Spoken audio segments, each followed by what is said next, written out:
دنیا کا کوئی ملک، کوئی قوم سوچ، فکر اور نظریے کے بغیر قائم نہیں رہ سکتی۔ پاکستان جو اس بر صغیر میں تقسیم ہو کر دو حصوں میں یہ ملک بنا، جس کا نام پاکستان اور ہندوستان یا بھارت، تو بنیاد کیا تھی؟ بنیاد ایک نظریہ تھا کہ ہم ایسی ریاست چاہتے ہیں، ایسا ملک چاہتے ہیں جہاں ہم اپنی مرضی کے ساتھ اس اصول نظام کے تحت زندگی گزار سکیں جس میں لوگوں کو مکمل حقوق حاصل ہوں، آزادی حاصل ہو، اور وہ نظام جو اللہ نے دیا ہو، یعنی کہ نبی اکرم صلی اللہ علیہ وسلم کا دیا ہوا نظام۔ تو اسی وقت تحریک میں جب یہ بات چلی کہ پاکستان کا مطلب کیا، لا الہ الا اللہ، اور نظریہ پاکستان بنیاد بنا اس پاکستان کی۔ اس کے بعد ہم پیچھے ہٹتے گئے اور آج انتشار ہے۔ آج صورتحال یہ ہے کہ ہمارا ملک لسانی اور علاقائی اعتبار میں تقسیم ہو گیا، ہم بڑھ چکے۔ بلوچستان میں لوگ، قبائل کے لوگ آپس میں ایک دوسرے کے ساتھ اس لیے لڑتے ہیں کہ میں فلاں قبائل سے تعلق رکھتا ہوں، اور ملک کی حیثیت میں لوگ کہتے ہیں کہ میں بلوچی ہوں، میں پٹھان ہوں، میں پنجابی ہوں، میں سندھی ہوں۔ آج ہم سب کو مل کر پھر اس سوچ اور فکر پر واپس آنے کی ضرورت ہے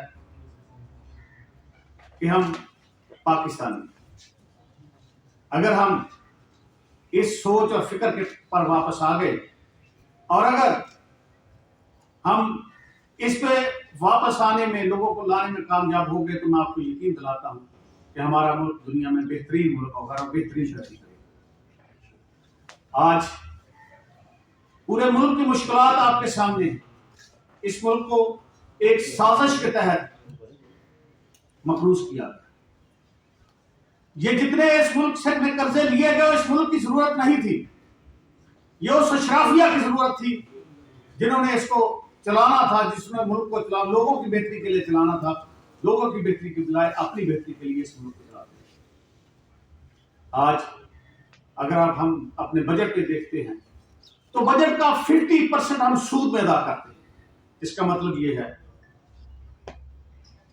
کہ اگر اس ملک میں ٹیکسز 50% کم کر دیے جائیں تو پاکستان کا نظام چل سکتا ہے،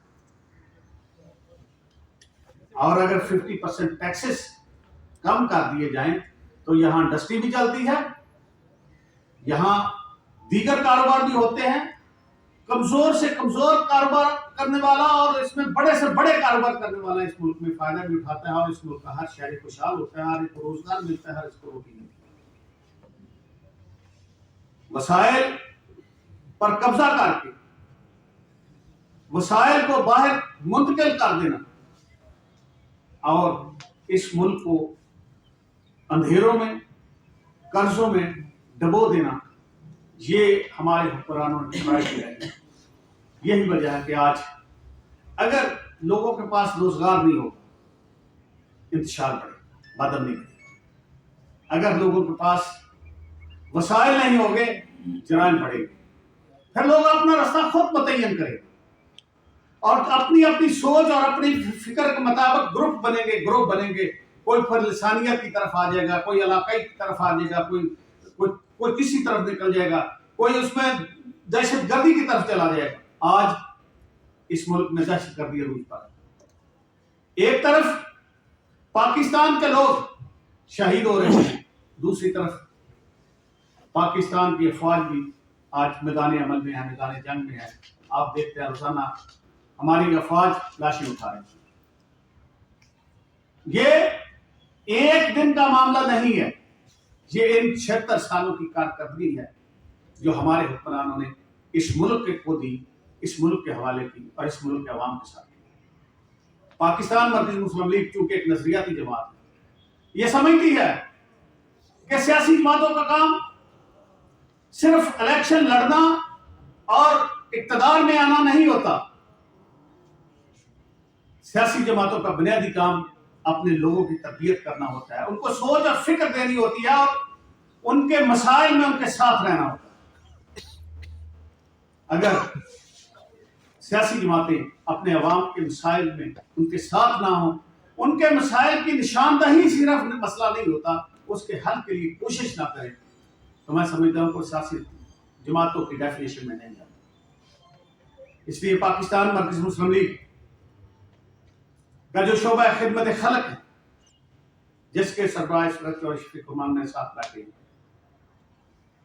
آپ جانتے ہیں کہ ہم پورے ملک میں جیسے بھی حالات ہوں ہم اپنے عوام کے ساتھ ہوتے ہیں۔ اس ملک میں سیلاب آ جائے تو پاکستان مرکزی مسلم لیگ کے نوجوان، پاکستان مرکزی مسلم لیگ کے کارکن آپ کے ساتھ مل کر، اپنے عوام کے ساتھ مل کر ان لوگوں کی مدد کے لیے کوشاں ہوتے ہیں جو مصیبت میں ہوتے ہیں۔ اگر اس ملک میں زلزلہ آ جائے تو ہم سب سے آگے ہیں۔ اس ملک میں آٹے کی قلت ہو تو پاکستان مرکزی مسلم لیگ سستے تندور لگاتی ہے، سستی روٹی کا پروگرام شروع کرتی ہے، اور مہنگائی کی صورت میں سستا بازار لگاتی ہے کہ جہاں پہ سبسڈائز چیزیں ملتی ہیں۔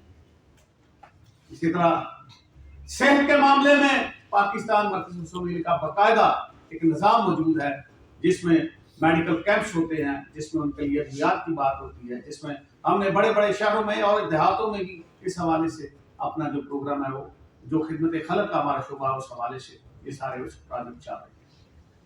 آج آپ دیکھتے ہیں، ہم مشرق کی طرف دیکھتے ہیں تو وہاں سے بھی ہمیں جن جن مسائل کا سامنا ہے وہ آپ کے سامنے ہے، اور جب مغرب کی طرف دیکھتے ہیں تو آج وہاں بھی ہمارے حالات کو اتنے اچھے نہیں ہیں۔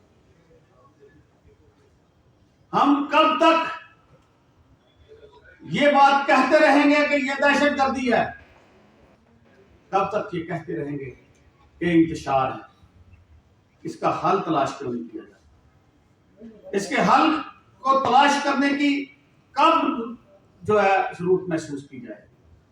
میں سمجھتا ہوں کہ اگر آج بھی سیاسی جماعتیں اور اس ملک کے حکمران جو حکومتوں میں بیٹھے ہیں، اگر ملک کے لیے، عوام کی فلاح کے لیے فیصلہ کر لیں تو ابھی کچھ نہیں بگڑا۔ ابھی بھی یہ ملک اللہ کے فضل سے اسی طرح چمکتا ہوا ستارہ ہے، اس میں اتنی صلاحیت موجود ہے کہ یہ آج ہی پوری دنیا کا مقابلہ کر سکتا ہے اور اپنی آئیڈینٹی کو قائم رکھ سکتا ہے، لیکن اس کے لیے ہمیں خلوص نیت سے اکٹھا ہونا۔ پاکستان مرکزی مسلم لیگ یہ سمجھتی ہے ڈیموکریسی جس کو کہتے ہیں، یہ ڈائلیگ اس کی بنیاد ہے۔ ہم عرصہ سے کہہ رہے ہیں کہ خدا کے لیے اپنی اناؤ کے خوف سے باہر نکلو، اس ملک کے لیے سوچو اور آؤ ایک ڈائلیگ کرو، اس ملک کے تمام سٹیک ہولڈرز ایک جگہ پہ بیٹھ کے اس ملک کے مسائل کو حل کرنے کی کوشش کرو۔